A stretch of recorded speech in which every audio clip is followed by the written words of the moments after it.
I took a significantly large bet for me in this. And if it works in the way that I hope it will, because we never know, then it's probably a life-changing event.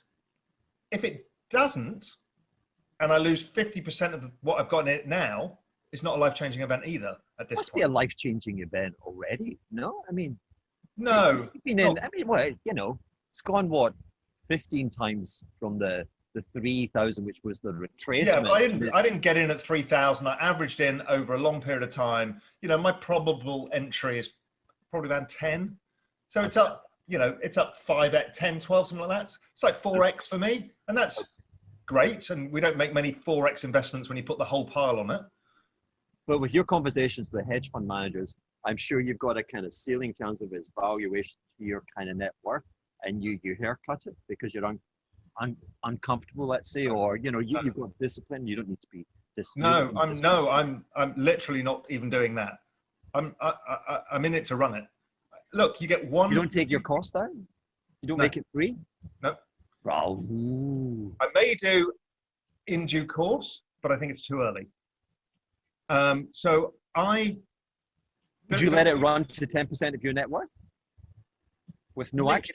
Mate, it's 100% of my liquid net worth, apart from some money I've got on the house I'm being built.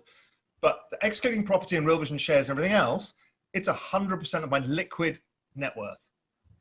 I literally couldn't put any more money into it if I tried because I haven't got any cash left, because the rest of it is going on renovating my bloody house right now. And okay, another question then. How would you know, like, everything in life has to have a degree of binary sense to it.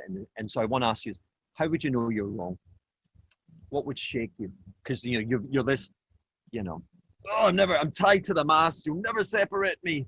And I don't like that kind of, that worries me. I mean, wrong is I knew what I could risk and what I can afford. I have income. I have no debt. So the ability to take a bet like this is very different from anybody else taking a bet like this. So, you know, at any one stage, I said I should be prepared to accept a loss of 60%. And that's okay. And that's the cost of the option.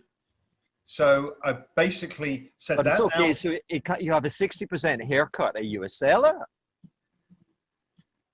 That's where you were wrong?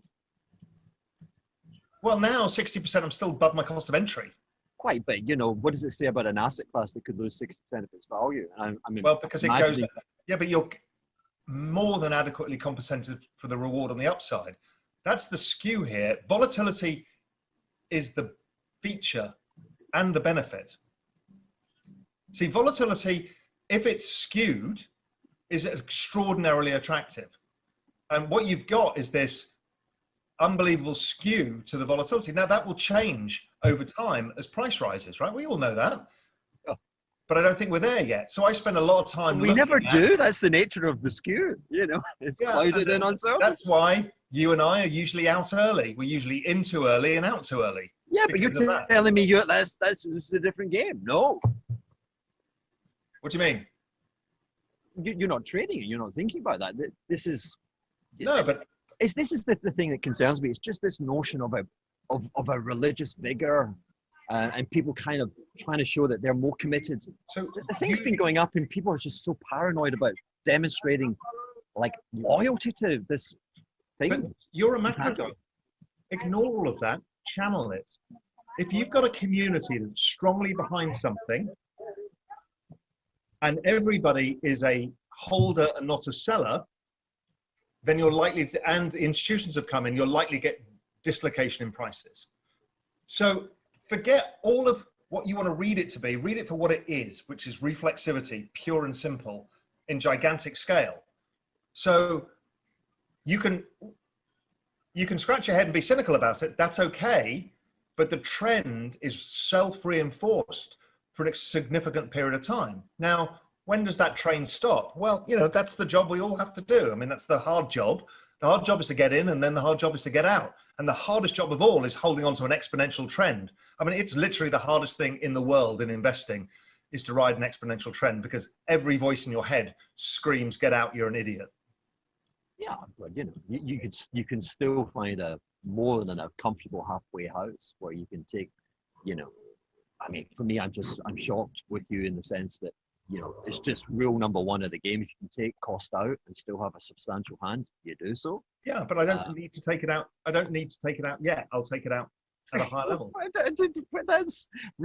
That sounds like rule number 15, and like before rule 15, there's rule 14, which is like go back to rule number 1. But look, Hugh, if I was following the rules, I wouldn't have 100% of my liquid net worth in this thing. I have thrown away the rule book because I thought this was the best single bet I'd ever seen in my life. Thus far, it's proved to be the best single bet I've ever been involved in my life.